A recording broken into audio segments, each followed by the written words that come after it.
Now, let's think about this in relation to the triangle. Charles, where does the bottom layer fit in regard to the triangle? Well, that would surely be along the bottom layer too, on the stewardship line. Okay, good. Now, Helen, where does the top layer fit on the triangle? I think that fits along the left-hand side, the relationship side between, well, the supernatural and human beings. Good. Now, there's one slight qualification here, that you'll notice that the bottom left-hand side of the triangle is not connected. And the reason I've drawn it that way is to portray that there's not a sense of personal relationship between such people and the supreme beings. Well, Dennis, that leaves the middle layer. Where do you see that fitting in regard to the triangle? Well, it has to go down the right-hand side of the triangle, the ownership side, which links the supernatural with the earth, and where the miraculous fits in. Okay, that's good.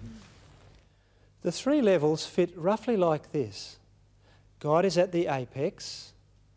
He's equivalent to the supernatural power or beings. The upper tier is on the left-hand side, but there is a break indicating remoteness from people. The lower tier is along the base, and it's more social science than natural. And then the middle layer is on the right-hand side.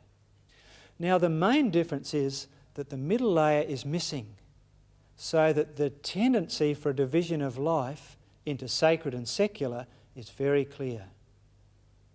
Now, when West meets East and seeks to influence it, the middle layer is not there.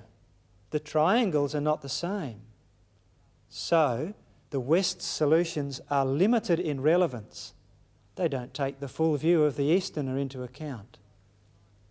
Now, this gap on one side of the triangle is the deficiency or flaw, F-L-A-W, that Hebert calls the excluded middle. The study guide contains some extra material for small group work on this.